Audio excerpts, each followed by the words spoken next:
Welcome to the Renegade Yogi podcast experience. Join myself, Zorananda, and this episode's guest as we explore yoga in the modern world. Prepare yourself as we will experience yoga like never before.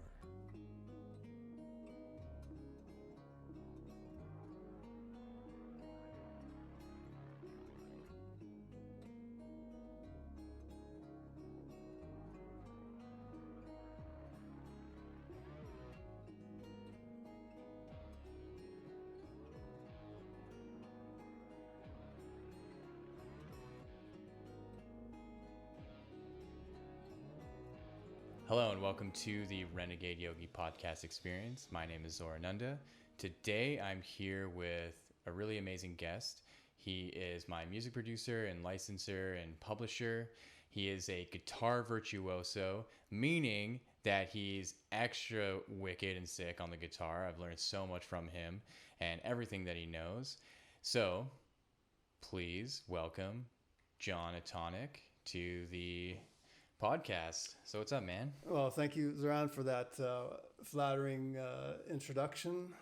Virtuoso guitar player, not so much anymore, since I'm mostly focusing on production and publishing and licensing and record label, a lot of administrative things. So I don't have much time to play guitar much anymore.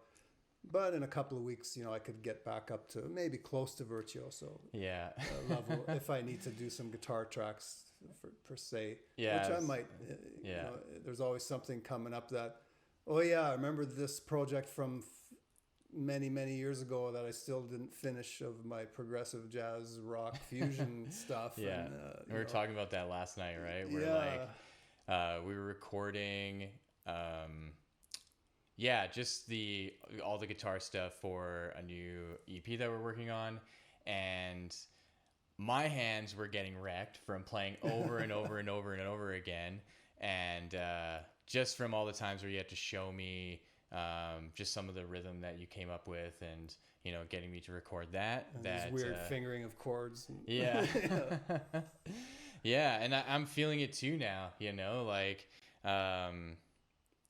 That there's just this stiffness that's coming in, and it's just a mindfulness thing, right? It's like what I can do to,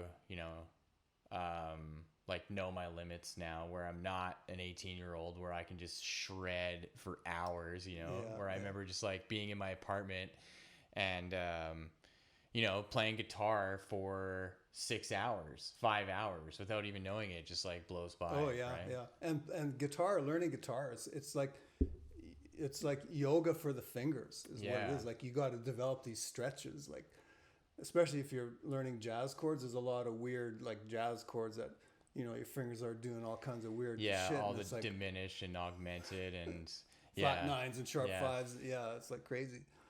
But for the rock players, just the basic power chords. I mean, not much stretching going on there. So I guess what we can kind of get into, because obviously you're very talented. Every time I come to your house, I learn something like brand new. Like you have this just database of terminology and systems and how things work. Was music the first part of that, so like everything you talk to me about the stocks and like music, and then you'll just like bring up topics and like how you created your own like software and stuff, and like you have all these tools. Do you think that started with music because of how like you went so deep into that first, or? Yeah, for sure. Music was my first love. I was around 10 when I got my first guitar. It was just an acoustic guitar that my mother bought me. And the music runs on my mother's side of the family. She grew up with 3 sisters, and they all played mandolins and guitars and sang harmonies together. They were just natural. They didn't have any music lessons. Her father was a musician as well. He played accordion, and so it's in the blood. It's in the, like they say, the apple doesn't fall far from the tree. Mm-hmm. That's the case, and even the case with my son now, who's also a musician, and we've produced one album some years ago, and working on a second one now with his band. So yeah, the music was the first thing for sure for me. And then it was grade 9, the Christmas of grade 9, where I got my first electric guitar. And I remember that one. It was like, I wish I still had it. And that kind of ties into the whole yoga aspect of my life in my early 20s, where I don't want to divert too much in that, but because this is a yogi podcast about yoga, I did eventually discover a guru and gave away everything and moved into an ashram. So I gave away my first guitar, which I really fucking regret that I did.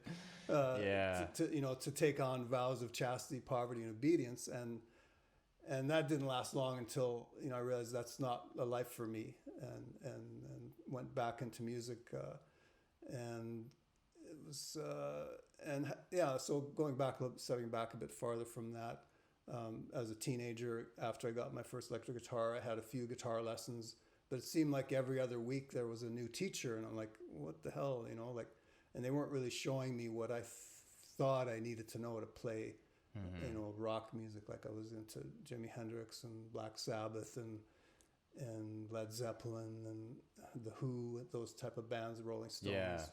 Man, those are all the bands that I was into. It's so crazy to parallel. Yeah. And I even started at the same time. Like I was in grade 9. Yeah. It was like the summer of going into grade 10 where I got a guitar. Yeah. And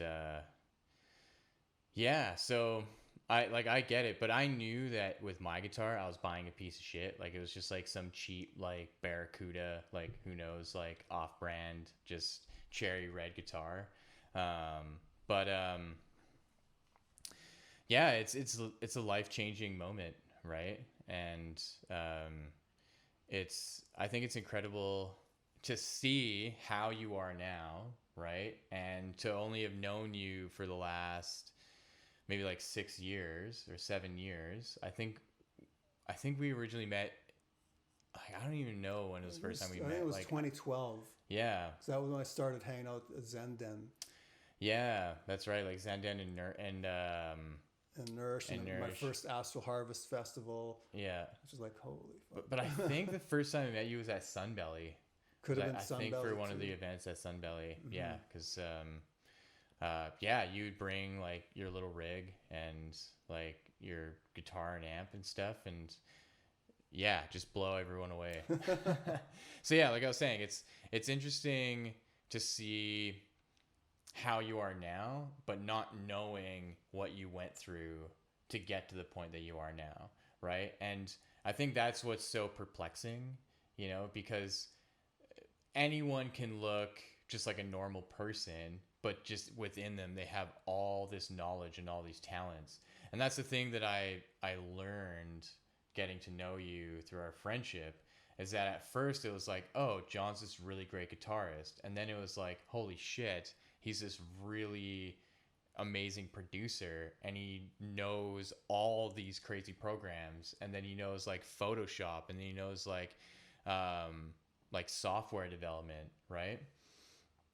And I think that plays with yoga, right? Because that plays with self-development. So I wonder if you didn't go to the ashram and you didn't leave that life, would you have had the capacity to branch out this like natural ability of yours to just like really dive into material, right? Because like think about everything you know about music and all the terminology, right?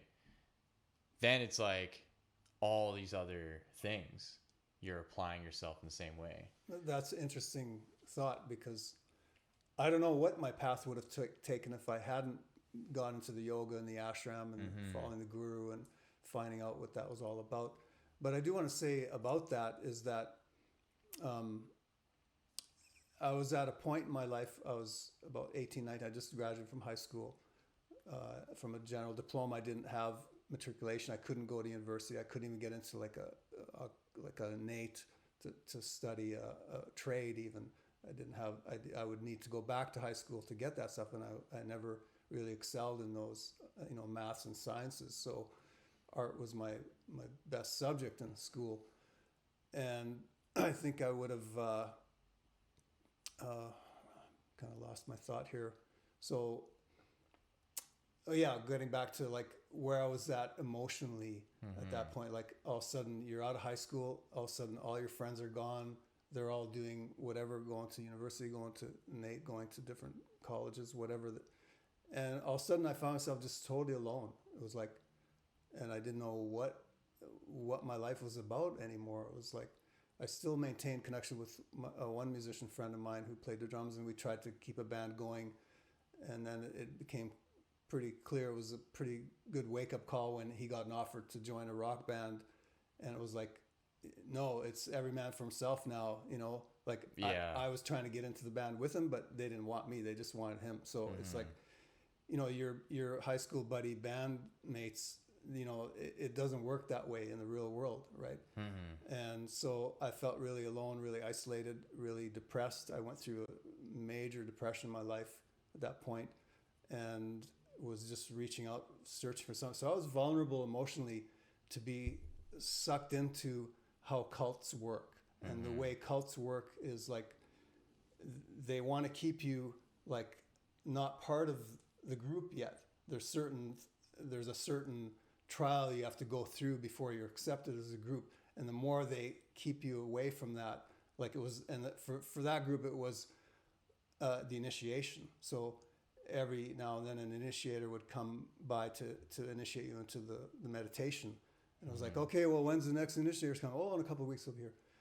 But they just said, no, keep coming to satsang, keep listening to, you know, satsang. And Yeah, and just so that it's clear, this was at the ashram that you moved to when you got rid of everything, got rid of your that guitar. was before the ashram, because Yeah. I was still not part of the group. I hadn't been initiated yet. So Yeah. I was still in Edmonton and going to satsang. But I don't know if we want to divert too much into that story. No, Because we're more about talking about the music here. But yeah, just to kind of wrap that up again, is just the vulnerable state that when you're in such a state of vulnerability psychologically and looking for meaning in your life, it's very easy to get trapped, get pulled into a cult. And in hindsight, that's what that was, a cult. We're going to have another podcast to get more into detail about that. Yeah, and, for sure. And who the guru was and so on. But yeah, getting back to what you were talking about the technology, and yeah, I got my first computer around 1983, the Radio Shack Coco 2, 64K, 64K. It was like, that was a lot of memory. Wow. Yeah. And started learning, eventually some software come out with a really, really basic audio card at the time that give you just really sounded like organ sounds and 4-part harmonies that I just started playing with, composing stuff. I even have some of those tracks still. Yeah, that's the one thing that I really appreciate about just how your system is just within your studio, is like, you have music and recordings from like the 80s, you know, or like music that you've worked on for 20 years and finally got to the point to actually finish it, like we were listening to the other night. And I just think that, to me, is the sign of a good mentor, you know? Someone who intuitively and just out of your own desire or out of your own volition, you just knew to back everything up, right? You just knew to be like, if I'm going to be a professional about this, and if I'm going to take this seriously, then I'm just going to have access to everything that I've ever done. And so I think what that's set me up for is a way to learn how to operate that way, right? And that's how I consider you a mentor, that it's not just we're friends and you're my music producer, that there's a fixed like variable there, right? And the fixed variable is actually the mentorship part of just like what I'm learning, because you'll just honestly assess things for me, right? You'll be like, yeah, this isn't working. And as much as my personality wants to suddenly reject it, you know, like last night where you're like, yeah, I think your setup and your podcast is like, you should have a table and like all this stuff, right? Immediately I was just like, oh. And then I just sat with it for a second. I was like, you know what? Yeah, you're totally right. And then it took till this morning, till today, where I was looking at it and I was like, oh yeah, it is a simple fix where I can keep everything the way that it is, put a bigger table here, reposition the cameras. And that is what tells me that the mentorship is working, right? Yeah, because if someone is always just being agreeable with you, you're not really learning anything from them. Yeah, exactly. And it's people who are agreeable who don't really succeed to the higher levels in their chosen field, in their occupation, in their life. Yeah. Because being agreeable is just it's passive, right? Yeah, exactly. Yeah, and it's like it's insecure. And what's great and what I value so much is that given our age difference, all that signifies to me is that you have that much more life experience. And so you've been around,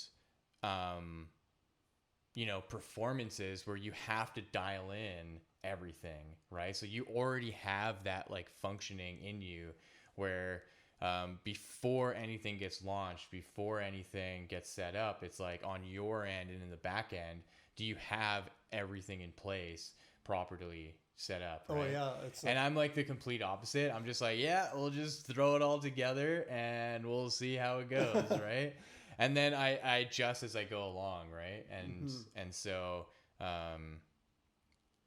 and that's where I see the synchronicity in all of it. It's like I can only have gratitude and appreciate the people in my life that can add things, right? Like adding the compression stack so that now the audio is just fucking awesome, right? And that was like the thing that was always missing to me as a musician, is the lack of care of that stuff. And now seeing how important it is what's really getting me to understand how like powerful the music is when all the quality and everything is in place, right? And that was the motivating factor why I was like nitpicky on things, like especially when like you'd finish a track and you'd be like, yeah, okay, well, like, this is what I've put together. And then there's just this part of me that wants to zero in and listen to every single second and listen for this like little imperfection. Oh, I'm totally like that too. Yeah, for sure. And there's a whole lot of a checklist for every aspect of production. There's these checklists to go, not actual physical checklists, but in my mind, I have these checklists of that, okay, you got to do this first, you got to do that. And things have to go in a certain order. Otherwise, you can't be trying to fix a mix in the mastering stage. Like if you're trying to fix your mix in the mastering stage with doing a whole bunch of EQing and compression, then go back to the mix, fix it there first before you start mastering that. Yeah. So little things like that are really important. And like you said, with mentorship, something I never had in my life as a musician, I never had a mentor that could like steer me in the right direction. It seemed, part of it I think is my own fault because I was so shy and so inhibited and so introverted, and I didn't know how to ask for help. I was just like, a scared little kid, and it took me a long time to get past that stage, and I had to be my own mentor because my left brain is so analytical, and even though I'm very creative, my left brain is very dominant as well, and very analytical, and very like I want to know everything about everything. Yeah, and I see how that shows up, right? When you show me the stems that you created for every single song, right? And I had no idea it was even like that. I thought like, oh, we'll make the album, it's 10 songs, and then that's it. And you're like, no, I made extra like elements or like extra kind of like versions of it, like 20 times on each song. I'm like, what? Yeah, so you can do a remix of just a drums and just a guitar, or just a bass and a drums, or just whatever you want. Like, and the reason for that is because in music publishing, and what my company's publishing goals are, is to get synchronization licenses, which means getting the music synced to film, television, advertising, commercials, that sort of stuff. Whereas audio editors will want to have those stems so they can do alternate mixes with it. Maybe they want just the bass and drums off of that song for 30 seconds here or there, or maybe they want just the guitar with a synthesizer part in the background, different things like that. So, and that's it's really time intensive work too, and you have to really be paying attention to detail to make sure you get those stems output in the right way, so that when you put them all together, it's going to sound just like your final mix, your final mastered song. And that's and it's a learning process. I mean, I didn't know all that stuff until like maybe a couple of years ago, when I first took a music licensing course from a composer and producer who has over 2,000 placements in film and television and advertising, and learned a lot from that. And then the publishing business, I didn't know anything about either. I knew enough about artist management and song registrations, and all the different income streams that a musician that a songwriter can have, and like your SOCAN registrations to get royalties for performance rights, and the different copyrights that exist, and but I didn't know about the publishing business until after taking the sync licensing thing and that's the thing that like most musicians don't even know about.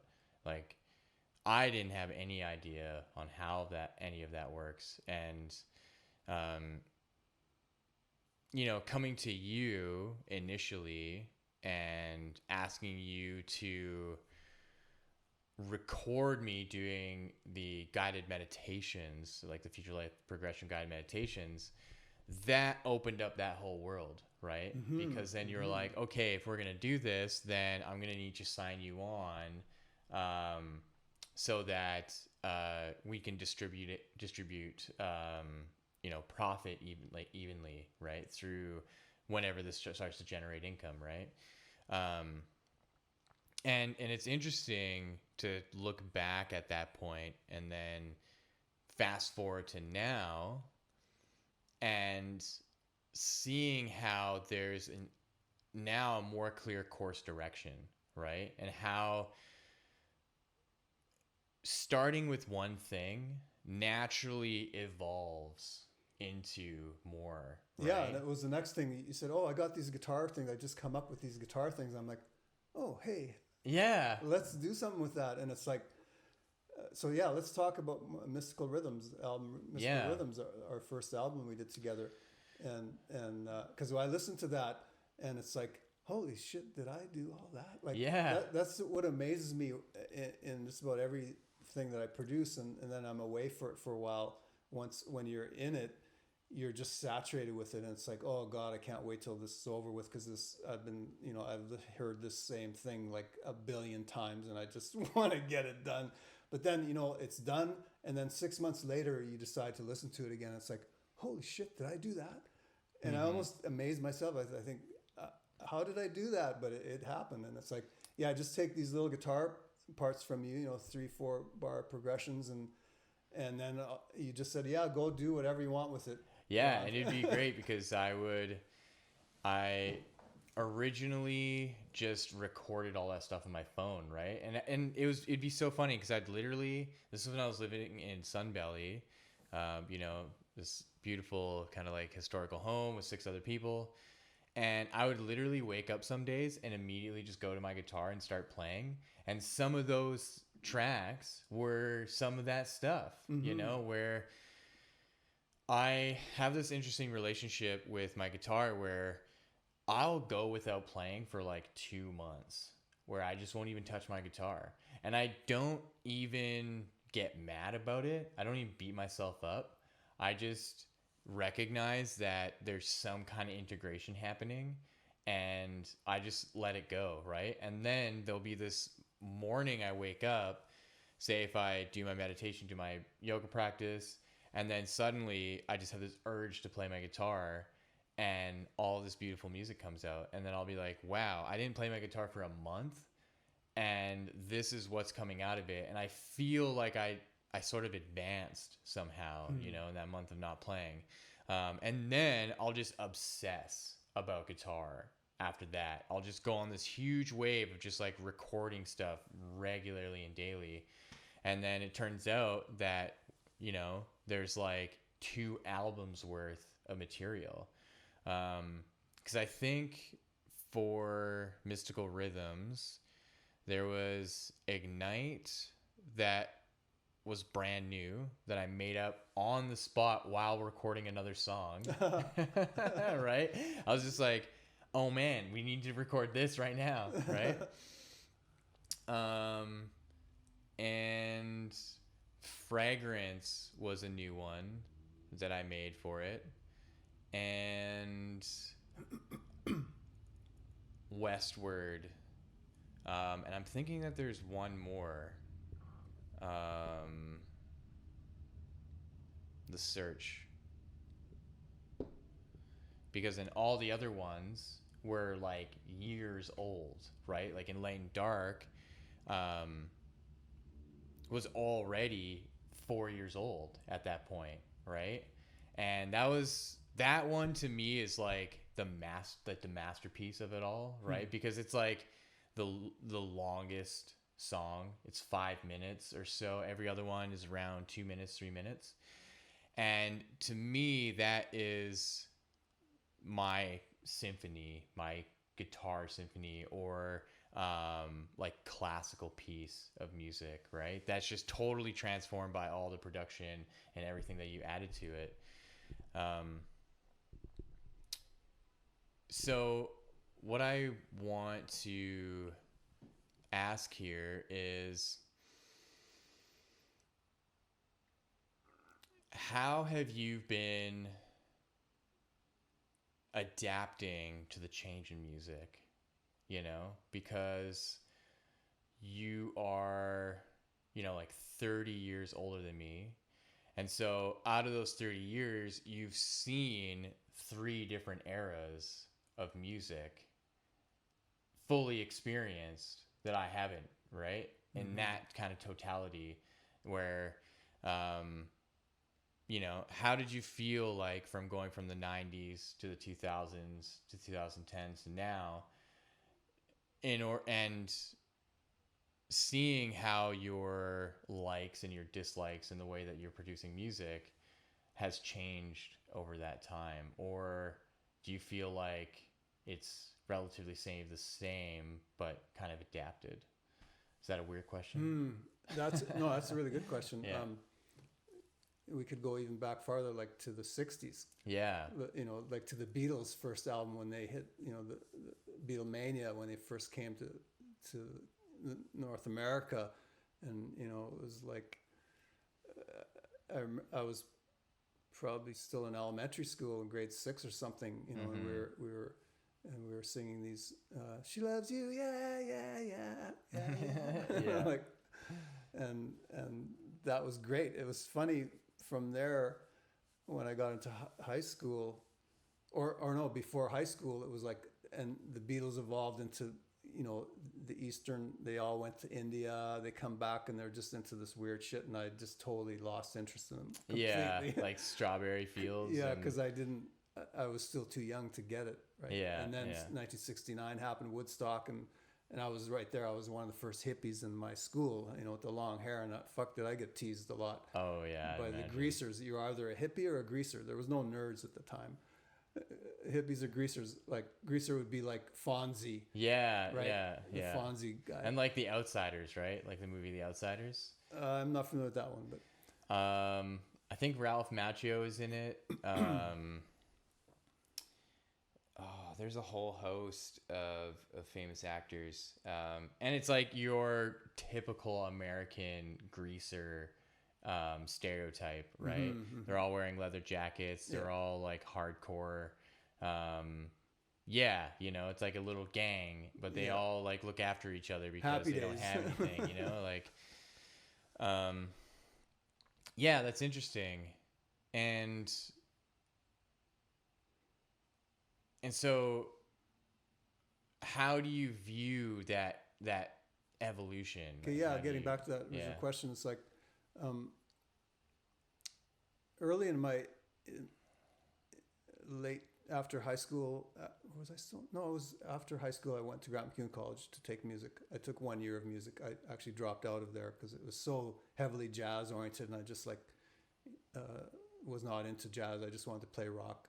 Yeah. But I learned a lot on how to technically improve my playing, and I was never into like commercial pop music. I was all more into the heavy rock and stuff like that. And then and through the years I've always had a leaning towards more progressive rock, like Genesis and who were some of the other bands back then. I can't even remember, but I was never into mainstream pop music. Like, what about like Boston? Boston, I listened to some of that later. That was the 80s, I think. Yeah. Boston. And then over the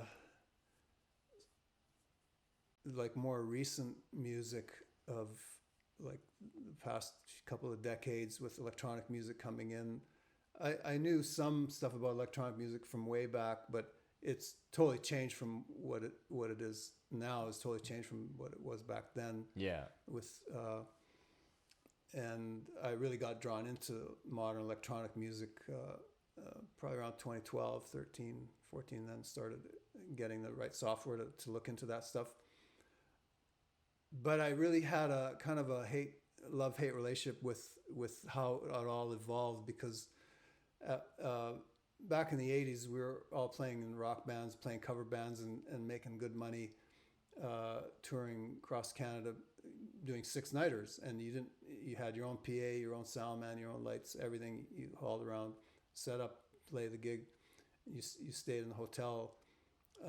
And all of a sudden, the whole DJ thing just took all that away from so many musicians. So I had a love and hate relationship with anything related with DJs. I just wanted to kill them. Like, And that's unfortunate, they right? They killed the live music scene for us. It's not the same as it was back in that time. Yeah. Where if you want to tour now as a rock band, you're doing one show in Winnipeg, the next show you're doing another night in Edmonton, and then the next show you're going to who knows? Yellowknife. Yeah. You know, like, it's crazy. And living in a van, like, it just, so getting back to the music thing, and you'd think as a music producer, I listen to a lot of music. I actually don't hardly listen to any other music at all. Like, and I think the reason for that is because over the years I've heard so much. I could say that I've heard it all. Mm-hmm. Like, there's nothing new that you can come out with that I haven't already heard done. So nothing. It's really, really, really hard to impress me. So these DJs that are doing this, you know, like, okay, so what? Yeah. Like, technically, there's a lot involved to produce that shit, and I admire. I can imagine the amount of time it takes to produce those, like, dubstep stuff like that. Yeah, and I appreciate that. But largely is recycling, right? Even now, what I'm hearing on the radio is a clear recycling of like 2000s electro or electronic pop songs, right? There's this old Kylie Minogue song, right? Na na na na na. It's going all around the. Or like, how does it go again? All around the world. Da na na na na na na. Right? So there's a new song now that takes that melody and just changes the words and then changes it into a whole other song, right? And I was watching this video of how some major pop songs right now where they really just take the actual lines from the song. They'll take the actual song lyrics and change the melodies just a little bit and make a whole new song. And they'll pick lines from two different songs and mash them together, and then you have this whole like new Drake hit, or you this like new Black Eyed Peas song, when the Black Eyed New Peas song is just this old song that has been recycled, right? Yeah, and that's nothing new, really. No. Led Zeppelin was doing that with Whole Lotta Love. Like, oh yeah, and many other songs, right? So it's nothing really new, but it's just, I think now it's so dumbed down as to, like, pop music is so dumbed down in terms of its content. It doesn't go anywhere. It's just the same. Like, you could do a song, like 2 chords, right, yeah, for example. And the tricky thing with these kind of conversations is they seem so judgmental, right? It's yeah. But that's okay. I think that's okay because it's important to have a conversation where we're recognizing the way that music has evolved and to make comparisons, right? So that the trap of needing to reproduce the same kind of music in order to hit the like mainstream vibe and wave of all that, that's what is in my mind not to do, so that the music that we do create is unique and it doesn't really matter what people say, right? Like when we look at our album that we made, there's a flow to it. Every song is so wildly different, and there's simple patterns to it, right? And that too, and it takes you on a journey. It's not just the same loop over and over and over again. Like it, and to me, that's what music is like. I mean, I had a really huge influence back when I was 19, 20 with classical music, with Beethoven and Mozart, and like listening to that. Oh yeah, my favorite of all time is Symphony Number 7, the second movement. I'll just put that on like anytime randomly and just listen to the second movement, because there's something so powerful to it that is literally irreplaceable and really so ahead of its time, right? Which is so cliche to say. And that's what inspires me to make music, because I look at stuff like that and then I look at what's going on in the radio, and you can see that the producers and the publishers of this music, they know very well this system because they have been a part of it since its onset, right? Since the beginning. Because if you were to trace back all the way to Led Zeppelin, if you trace back all to these like early rock artists that were backed by these production companies, right? Publishing companies, record labels, that system of how to produce music hasn't changed, right? It's the underlining fabric of, well, you take elements from this song and this song, and because they were both really high on the charts, you can put them together and you can make a new song, but it's familiar to everyone, so you have a greater chance of actually catching the attention of people, because then they can't quite put their finger on it. They're like, oh, this reminds me of something. This reminds me of something. Well, it reminds you of a song that you probably heard 1,000 times before listening to the radio, and you don't even know it, right? And that, I think, is almost outplayed now, right? That seems irrelevant as, to me personally, as an artist, to want to create projects that are just exciting to me, like working with Marin, right? And now look at the kind of music we're making, and look at the opportunity to expand in that audio space, right? And the stuff that we're making that's what's new to me. Like you were saying, how you'd be super surprised if anyone were to actually bring anything new. Well, I think we're doing that, right? Like that's the irony of that. At the same time, using things that are derived from like a lot of different styles of electronic music and yeah, way. yeah, And that's the thing, getting back to why I hardly listen to any other kind of anybody else's music, because I use my own productions as something to derive from, to create even more unique sound of who I am as a composer, a producer. yeah. And I think that's what's missing in a lot, because you can listen to all the different trance DJs and they all sound the same. Yeah, because there's that fundamental and at the same time that Beethoven creates such an emotional stirring. It's an emotional journey in the music. Yeah. At the same time, trance is that too, but it's on such a more superficial level, just musically, where you have your breakdown, and then you build up again, and boom, boom, boom, boom, boom, boom, boom, boom, boom, boom, boom, boom, boom, boom, and everybody's going crazy, right? Yeah. I mean, and it's the same thing with how Beethoven would have brought it way down, right, and then slowly. Yeah.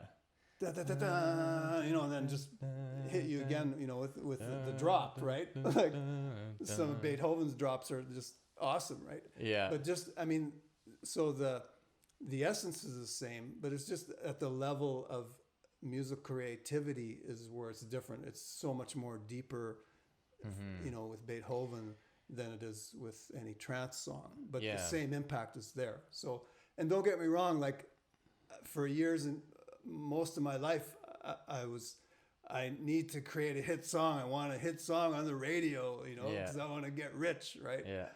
And it never happened. And eventually I just gave up on that. Like I tried to write what I thought could be hit songs if some other artist were to pick it up and play it. But I would have loved to be the guy who wrote the hits, last week's top 10 hit, right?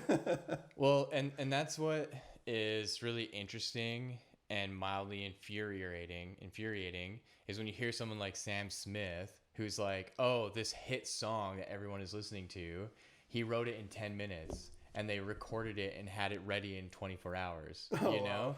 Like literally, like that's the caliper that a lot of these singers and musicians are working at, right?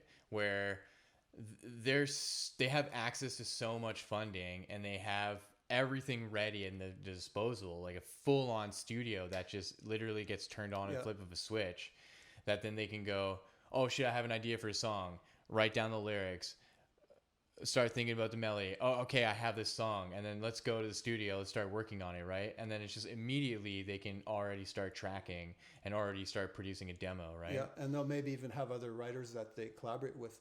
Like, and just musicians at the top, like just a drop of a bucket, they're like, okay, we'll call up the crew, we're gonna go and we're gonna start doing this, right? Because a lot of these hit songs by artists who don't even write their own material are written by like 4 or 5 or even 6 different writers are all writing just that one song together. Like you're familiar with Side Effects by the Chainsmokers? Oh yeah, that's another example there. Like Emily Warren, she was a writer of that song, but there's also there's also 4 other writers that contributed to that song. And then this Chainsmokers were the producers on that, and it's an amazing song. Yeah, that is an amazing song. It's a great song. I love that song. Like that kind of production, it's a little more notch up from some of the stuff you hear on the radio. Mm-hmm. I don't know if that was a big radio hit or not, though. But I don't know. Yeah, I don't know. I'm sure it got the airtime that it did, but yeah. And this kind of conversation always allows me to reflect on why I keep going forward with the music that I'm creating and why I want to keep learning. And it always comes back to some of the first realizations that I had playing guitar and how hard it was, and the first 4 years of just absolutely struggling and seeing how angry I would get because in my mind, I'm like, oh, I find something clicked, right? Like relative minors. Like I remember being in my apartment when I lived with my brother, when I was 19 years old, being like, oh, holy shit, relative minors. That's what connects everything together, right? So if I'm playing G major, there's E minor in it. And then but then trying to get my fingers to actually do it, trying to actually get my physical body to compute so that I can smoothly go from this chord to this chord and play melodies in it. And having my whole body reject doing it properly, and just wanting to smash my guitar and being like, oh my God, this is teaching me about myself. This is so much more than just the actual instrument. This is emotional now, right? I'm actually getting triggered emotionally because my brain and my mind and my body aren't sticking together in this. And seeing how music in my life supersedes the need for a career in monetary, right? Where that's obviously a goal in it. That's obviously something it's in a whole industry, right? There's a lot to make that is potential in there, right? But then the actual foundation of it is that me personally choosing to learn music has nothing to do with anyone outside of me. It has nothing to do with money. It has nothing to do with any of that. It's a personal solo journey of learning instruments to learn about myself and my own capacity to actually perform fluidly with the instrument. That's what brings in the money, right?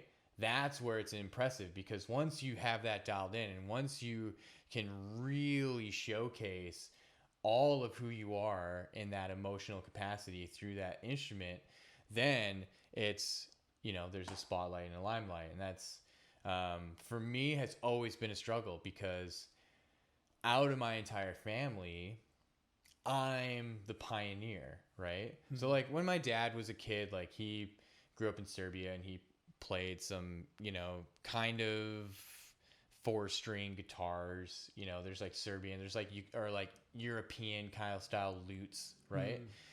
And that was it. And my siblings don't play any instruments, or my sisters were taught piano for a couple years, but then they stopped playing it. But I was the only one that took on the task, that was like, I'm going to do this for the rest of my life. And it's interesting to see how much struggle shapes that spiritual realization within it, right? Because I think it is spiritual. I think having the realization that, oh, I'm actually advancing myself through this instrument. I'm actually increasing something within me to have a capacity to express myself through a whole other language, right? It's literally a whole other language. And there's an interface, right? All the musical scoring, all the musical notation is the actual logical language of it. And then playing the notes and hearing the language, you are literally speaking a language through your instrument. That's what that is. Mm-hmm. And we just call it sound, we just call it music when we are conveying a language. And that language, I feel, through the mainstream and the obvious manipulation and co-option of how pop music is so deranged, right? It's so deranged. There's something deranged about it. And it's not to say we slip into this whole like satanic panic and all that bullshit, but there's a contorted aspect of why the videos are so deranged, and then why sometimes the artists are so deranged, and why the music is so deranged, even though it's so like poppy and like, but then like you watch videos from The Weeknd or Billie Eilish or something, and they're fucking weird. They're just weird videos with this super poppy music. And that to me is this signal of what are they communicating in their language of their music, right? So when you hear the music and you hear everything compiled together, what are they telling you and what are they communicating? And chances are you won't even know, because I think a lot of that is kept kind of personal, right? Yeah, probably. And I think some of them don't even know what Yeah. it is themselves. Yeah, and that's But it's essentially, like you're saying, a struggle. It comes from a struggle. And I think every artist goes through those struggles. And you know, people say, oh, follow your bliss and blah, blah, blah. No, follow the struggle. That's where the creativity just comes out of those struggles. Like you think, you know, Beethoven wrote the most incredible symphonies because he was blissed out all the time? No.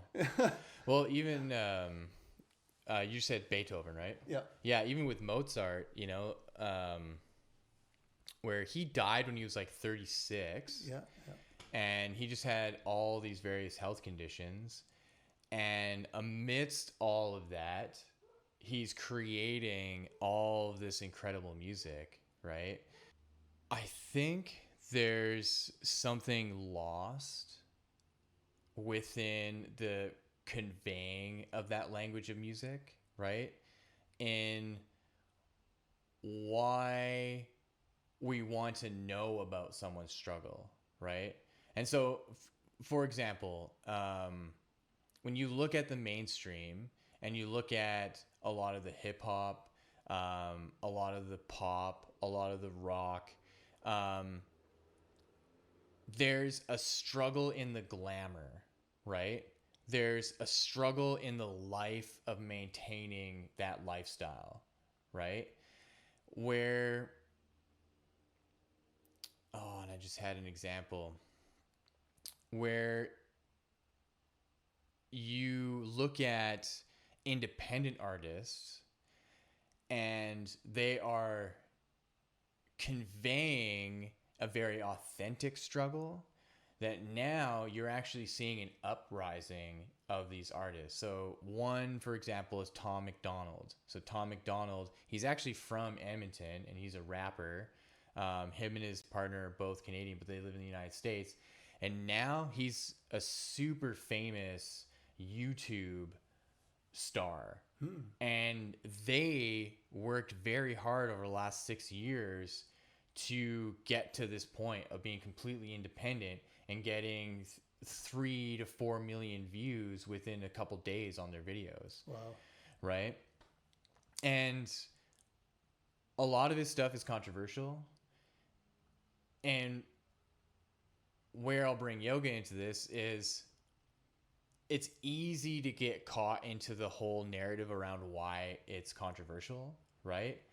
And that acts as a magnet to actually draw attention to the video, right? Because that's the whole point. The whole point of getting as many video views as you can. If you're not this huge record label that you can pump millions of dollars into anything, right?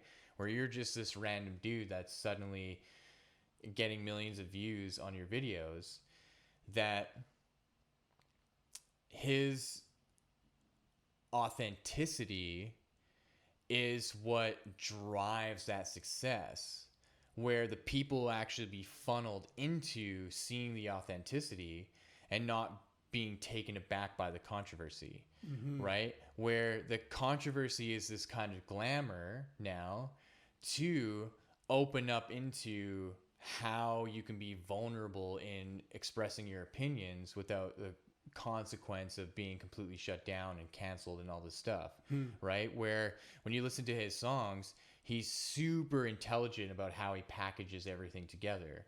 And that is, I think, missing completely within the whole mainstream narrative, because almost none of it is authentic, right?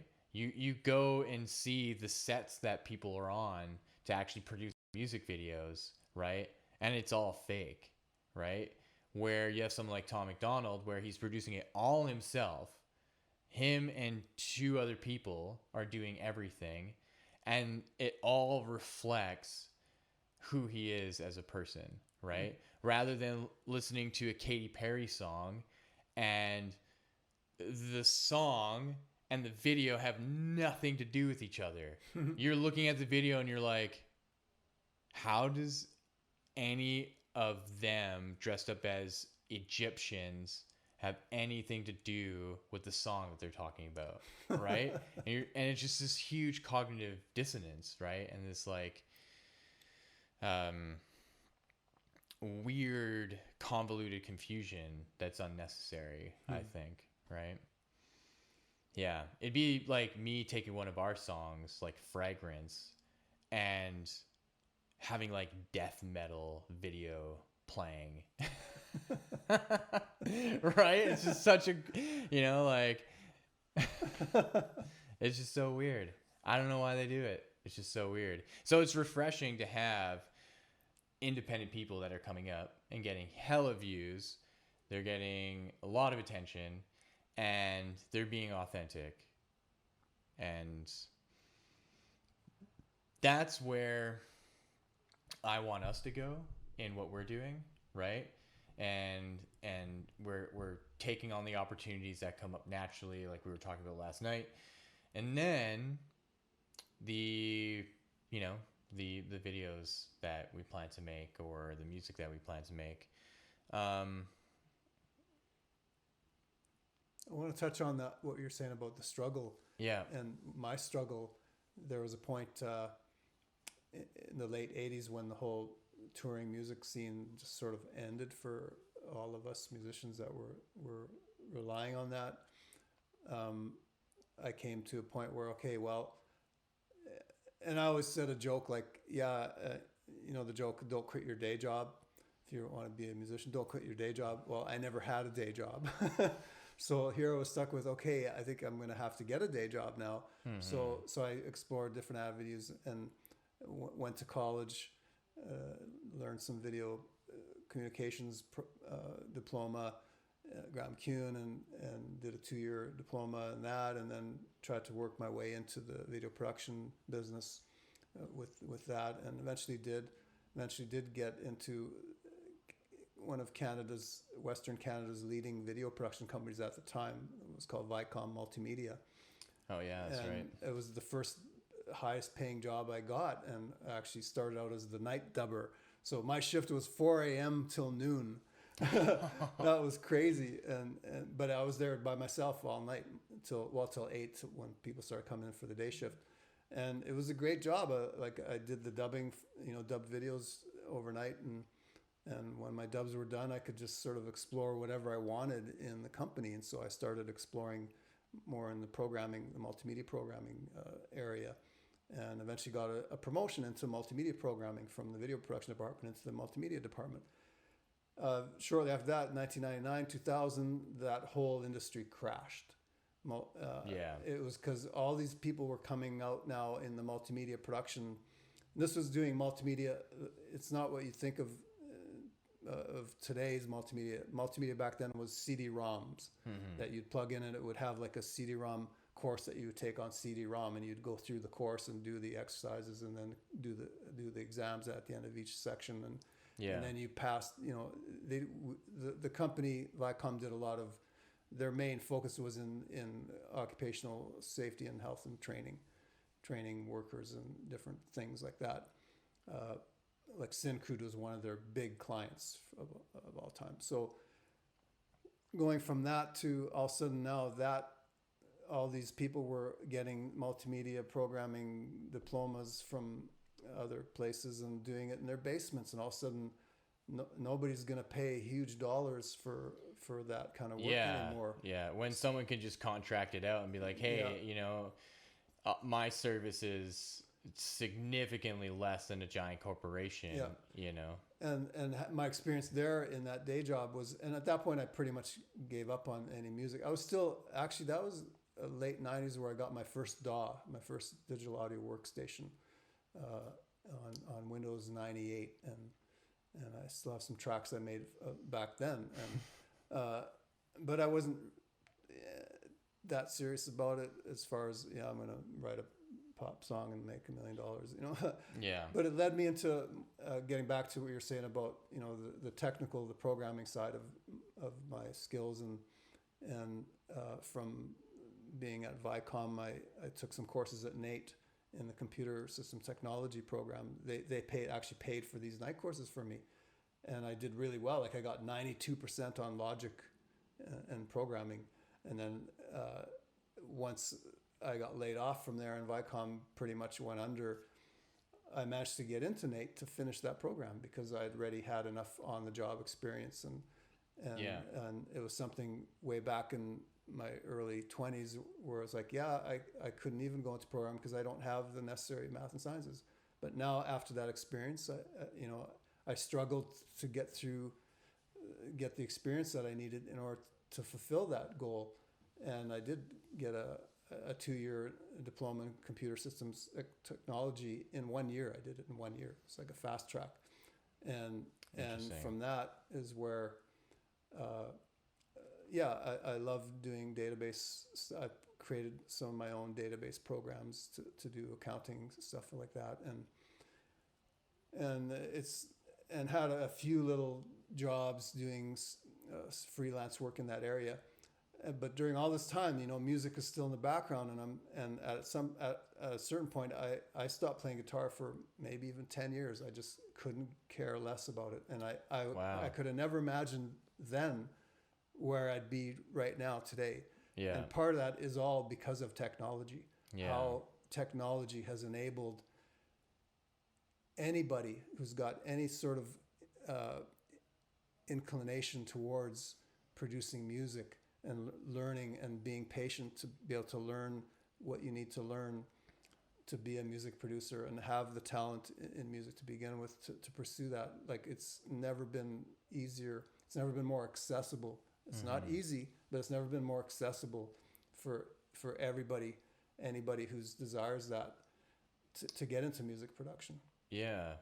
What I was just thinking about is that initial struggle of, say, learning guitar, right? It's like that is an introductory to how to handle struggle through other areas of your life, right? Because there's something psychological that must be happening where when you learn a very challenging song, and there's times where it would take me a month or 2 or more to finally nail down a song, and the satisfaction that came from turning the song on and ripping through it perfectly, you know, note for note, everything, say if it's Iron Maiden or Megadeth or whatever, right?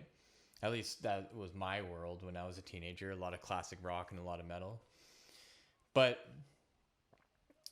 then to recognize when I'm in struggle in other parts of my life that doesn't have anything to do with music, my brain is automatically overlapping those learning lessons, right? My brain is almost automatically being like, okay, if you struggled in this area of your life and you overcame it, what was the signifier of how you overcame it? And it was like, well, it was knowledge, right? It was because at the beginning, I didn't know anything about the guitar, and I was only learning from tabs. And as soon as I started gaining knowledge, and as soon as I started applying the knowledge of understanding the circle of fifths, understanding the chord structures, understanding the keys, and understanding the terminology, that then my struggle didn't prevent me from progressing.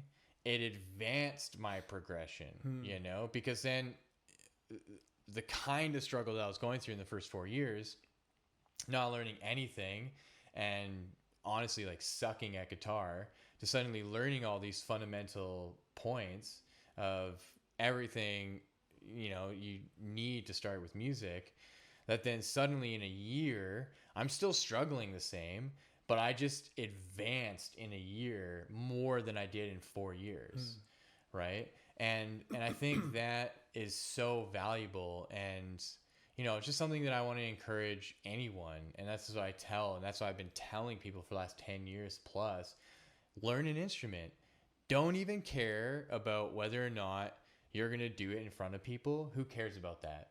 Just pick an instrument, learn it, and have fun learning it, and see what happens to yourself, and possibly why you become motivated to actually perform, if that's something you want to do, or that you have this special thing just for yourself that no one forced you to do. Your parents didn't force you to do it. No one forced you to do it. It's just something that maybe you hear it from me and you're like, oh yeah, maybe I will pick up an instrument. Maybe I will pick up a guitar. But that is coming out of your own volition, and then seeing how that shapes who you are as a person and anything else.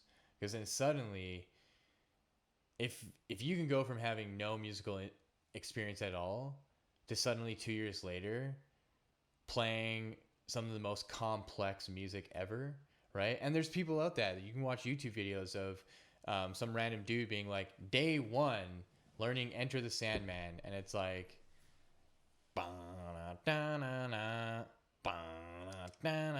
right? Super simple, just learning, to 2 years later, knowing the entire solo to Nothing Else Matters, you know? And how just playing every day for 2 years got to this point where this person's just like, just ripping through it, right? Because that sets a precedence, I think. That sets a precedence for, okay, now when I go to my job and I apply that, how is that going to advance me? Okay, if I apply this to my friendships, how is that going to advance the friendships? If I apply it to my relationship, if I apply it to exercise, if I apply it to music production, if I, you know, and that's where I see you naturally did, right? Where when I look at everything you know about Photoshop and you're just showing me and you just know it, like just like you're reading the manual, right? And I'm like, it's like you just got it open. You're like, yeah, this is okay. This is, but you know, you're not. It's just off the top of your head. That to me was the signal of mentorship, right? That was like, oh, okay, John's my mentor. Yes, we're friends. Yes, he's my producer, and, you know, semi-music teacher to some degree. But that all falls under the umbrella of, like, mentorship. Yeah. And I have to say, you've taught me a lot, too, in the few years that we've gotten to know each other more, and just the amazing ideas that you come up with about life and about the world and about people and about just things that I would never ever consider, and showing me some different breathing techniques and stuff like that. And even though I don't practice yoga, I did when in my early 20s when I was in the ashram thing, and it was 6 a.m. You got up and you did yoga for an hour before breakfast, and I became actually fairly advanced in yoga I can still, even to this day, I'm still very flexible, and I can easily get back to that same point I was at in my 20s. For my age, I'm very happy to be in really good shape because I value exercise, I value eating right, I value all these things, and that becomes just a part of who you are, a part of being in flow with in everything that you do, where there's no resistance. It's not like you have to force yourself to do these things. You get up and you look forward to doing these things just for your own sake, because you care about yourself, you care about, and it's not because, oh, you know, I want to show how my muscles have grown or whatever, like how much I can squat or bench press or whatever. It doesn't matter. It's like, no, I don't do it to show off. I do it because I'm loving myself more for doing it. And for so long in my life, I haven't even liked myself. And get to the point of where I spend a lot of time alone, and I love the time alone. And That's the thing about our society today being in such uh, a short attention span, and people just don't want to be alone. They always got to have some music playing. They always got to have the TV on, got to have the radio on, got to be around people. And a lot of people that are like that, because they can't stand being alone because they're so miserable. Yeah. They're so filled with negative self-talk that they can't be alone. It's only getting away from being around other people that they can ignore that self-talk, and to get to a point in my life where I'm totally fine being alone. I don't have a girlfriend. I'm not married, and I don't care about that. I'm just so happy and fulfilled just being myself, and spending time and pursuing the things that I love. And when I do have a social interaction with people, it's even that much more enjoyable. Yeah. Because I'm coming from a place where I'm already like myself. I already like my own company, right? And that's something that has taken me years to get to. And that's what's so nice about guitar, is that you are alone with your instrument, and you are distracting yourself because you're not so almost like docile and inactive, where then your mind is just going to kick into dwelling on negativity. Where then the performance of playing the guitar in that moment is taking you out of that mind chatter. But then I find that when I'm alone and I'm playing my instrument, it actually engages this flow of mind activity that sometimes has nothing to do with the guitar. Right? Where I'm just playing and all of a sudden these insights are coming in. And I think that's what can be so beneficial to people in just self-development, right? Where that half an hour or how much time you're taking to play the instrument, that you recognize that it's 20 minutes of self-development. And what's being developed is not only your physical skills of playing, if you are learning a song and you're fine-tuning it, or you finally got to the point where you're in the flow of just playing it and you're fine-tuning how you can really feel into it, that the self-development is going to further your confidence and your comfort in being alone, because you're going to want to play music more, right? You're going to want to play your own music. You want to express yourself through that music more. And so then when you put your guitar down, you'll naturally want to spend time reflecting on what you just did, right? And think about music a little bit more before you even go on. And I remember when I was in my early 20s, I really started getting obsessed with metal, particularly old neoclassical metal, Cacophony, Yngwie Malmsteen, and Malmsteen. yeah, those two particular, and then into, Megadeth. And I really got obsessed with Cacophony and Jason Becker and Marty Friedman, and being so mind blown by their talent and their skill. And I kind of forget where I was going with this, but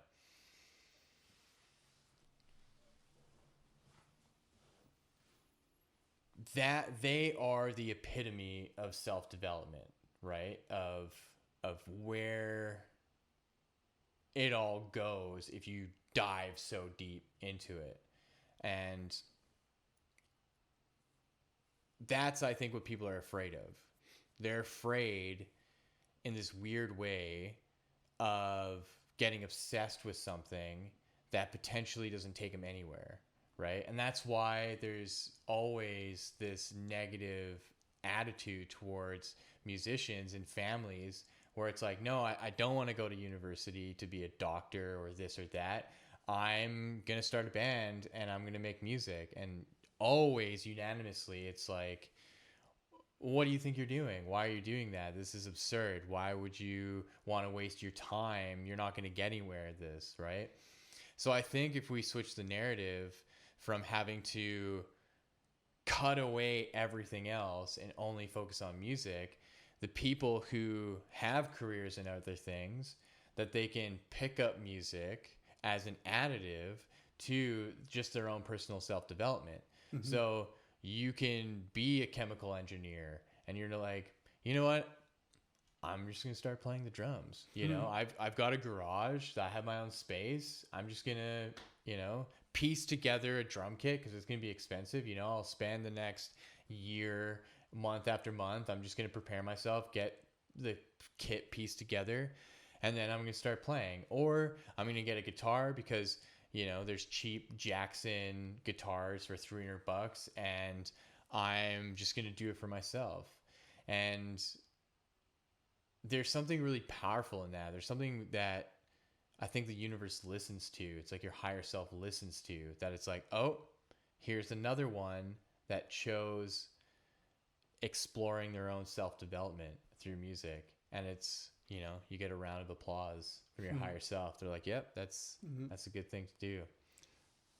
Yeah. And I want to point out in that if you're a young kid and you're going into, like most young kids, I want to play guitar and have a band.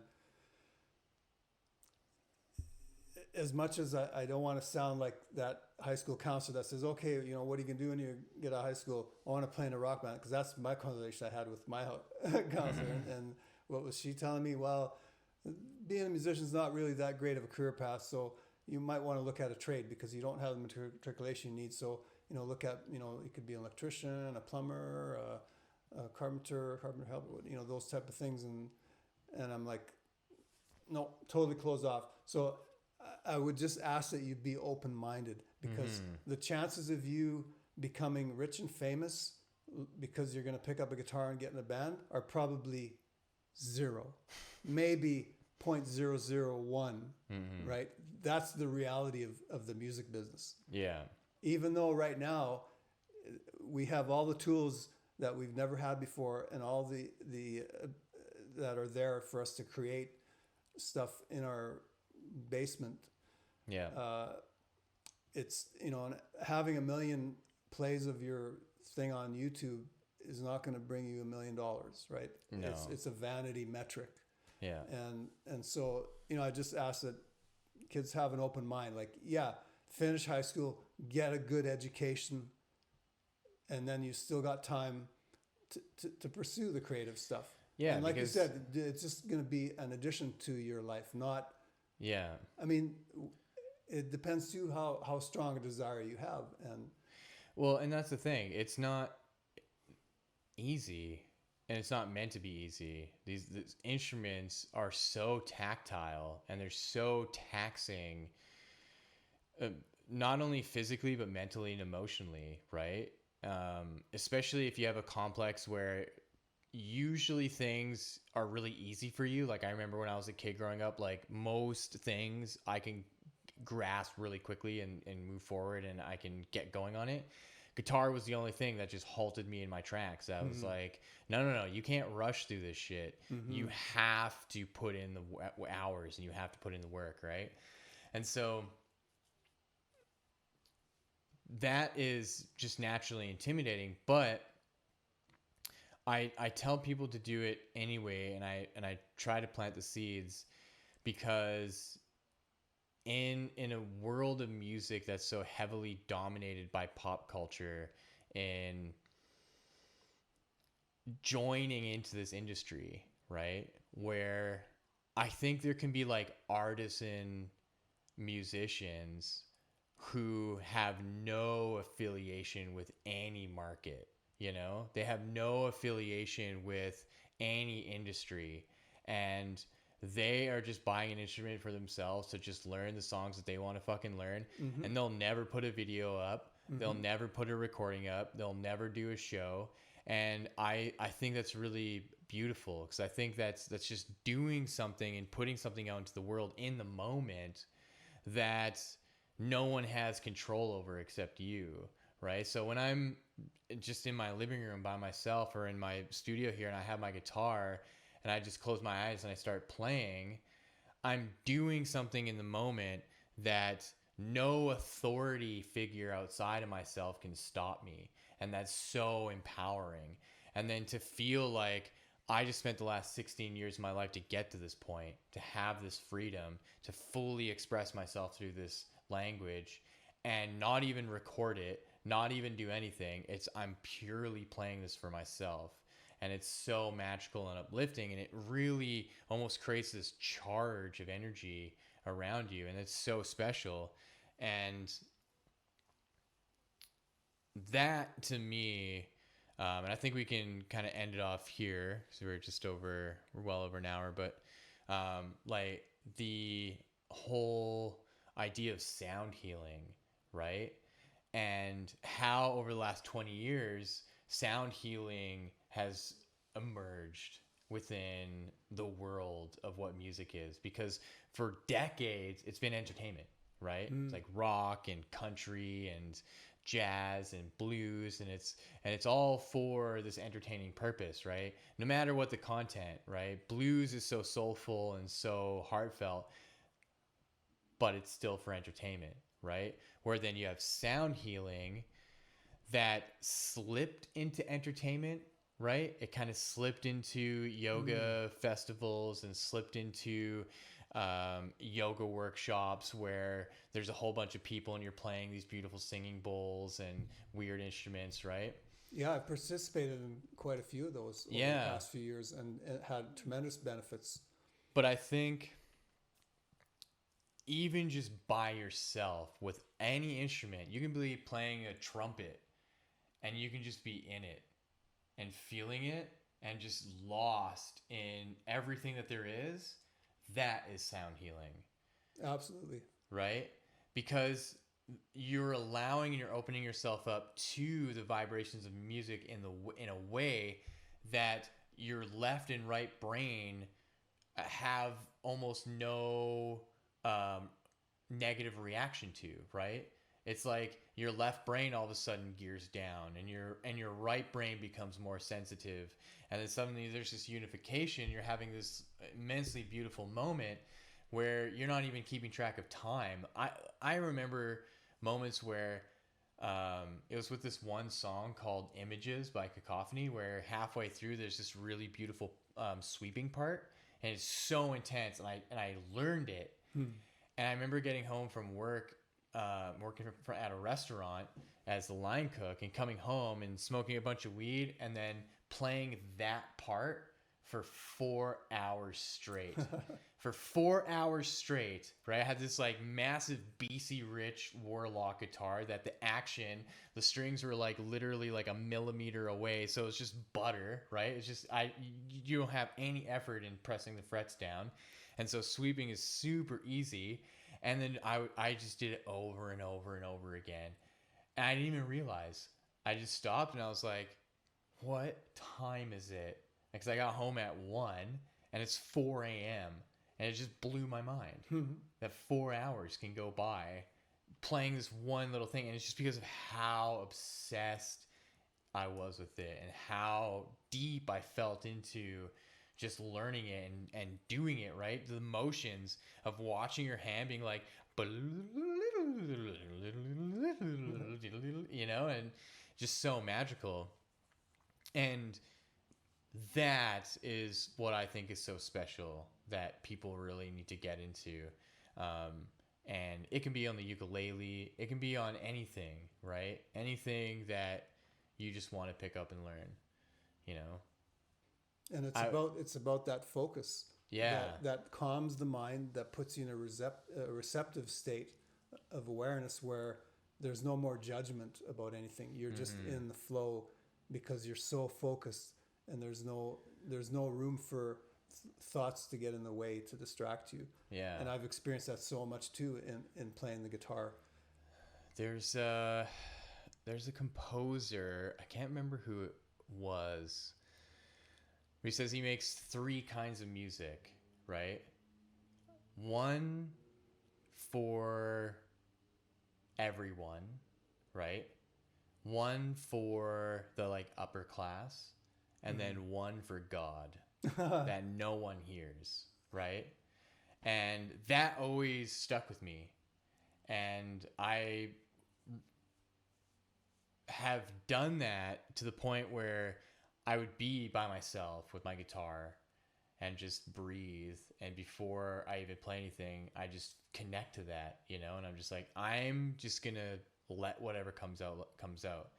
That's largely how Enlightened Dark came about. Yeah. And because it was over such a long period of time, it was like probably a year that it took to actually put all that together when I first started working on it, because I would come up with one part and I'd let it be, and then come back and would be playing something and it would just immediately connect, you know, in my mind. It would be like, oh yeah, that's gonna go with this. So with that,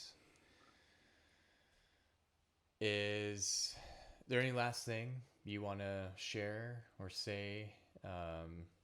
I had some thoughts I was reflecting on when you're talking about, you know, learning guitar and being an awesome guitar player and, you know, to shred these amazing things. And Yeah. I just had recalled my son Ryan, who he's 30 now, and when he was in high school, they had music class in high school, but it wasn't the same when I was in high school. It's like rock. Yeah. It's like how to be in a rock band, high school music, not like playing the trombone, which I had to try to do. Yeah, like weird, like just band like music. Band, like orchestral 50s. Band. Yeah. So, and he just excelled at the guitar. Like one day he came home. Well, he had started by getting introduced to all these classic rock guitar players through Guitar Hero. He was a video game nerd, and he actually won a contest in Guitar Heroes, and was on morning breakfast show or something on local TV. Yeah, interviewed and stuff like that. And then next thing you know, he comes, Dad, I want an electric guitar.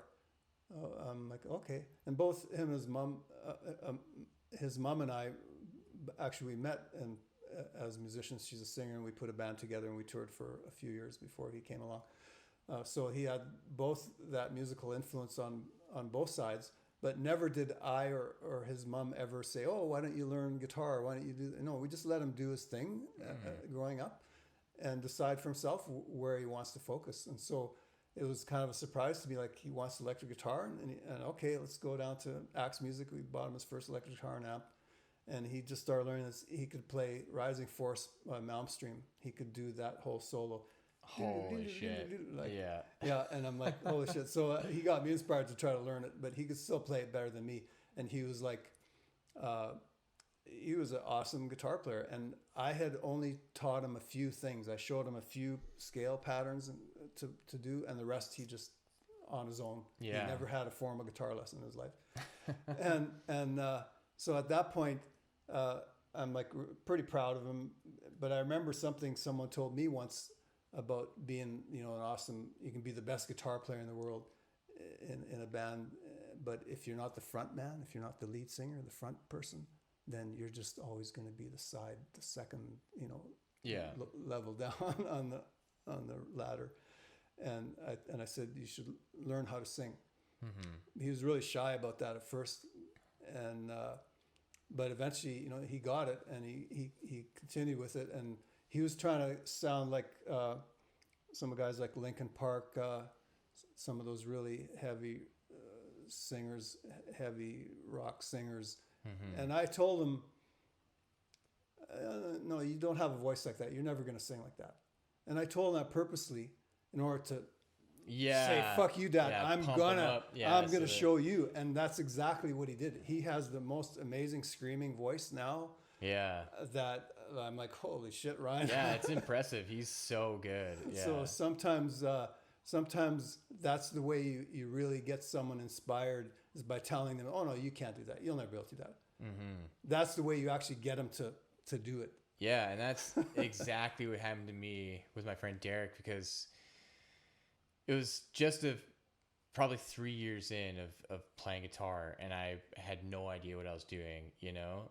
only learning half of songs, not even fully committing, because I was also just heavily addicted to video games and playing games online. So that was dedicating my time. I wasn't really focusing on guitar too much.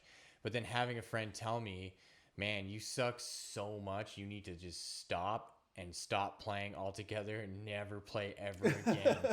And I dead looked him into the eyes and was like, thank you for telling me that. Honestly, thank you, because now I am never going to stop playing, and I'm going to prove to you and myself that I'm 100% going to get better. And fast forward like 4 years, and I'm at his house, and I'm just playing his dad's guitar, and he comes around the corner, he's like, dude, is that you? And I'm like, yep. He's like, holy shit, you just excelled. You just got so much better. It's incredible. And I was like, yep, thanks to you, you asshole. Yeah. Yeah. So yeah, before we go, I do want to, of course, plug zorananda.com, Yeah. where you can find Mystical Rhythms. And then there's our Mystical Rhythms Volume 2, which is 5 of the songs on Mystical Rhythms, the full production album, which is an acoustic version with Marin, who plays violin and viola tracks, and it is a whole different feel from the I the original. love it. Yeah, I love it too, and Yeah. it takes you on a different kind of journey. yeah, And I also want to plug my son Ryan. His latest band now is holidaymonday.com, and his first EP that we released was just the last Holiday Monday we had on Victoria Day. It was kind of coincidental that we got it all done, at the 4 songs done by that time, and it was like, oh, it's literally Holiday Monday. It's Holiday Monday, and we released it on that day. So that is only available on holidaymonday.com. You can listen to those tracks, 4 tracks there for free. It's a 3-piece band. Ryan plays guitar and sings. Dustin, he plays bass and sings as well. So there's 2 lead singers in the band, which makes it unique. Yeah. And then Paul plays drums, and he is one heck of a groovy drummer. Yeah, he is so good. It's intimidating, because I was, just starting to play drums, and hearing everything that he does is so great. And I also want to plug an artist I've been working with for about 4 years now. We've taken a break now from production for a while.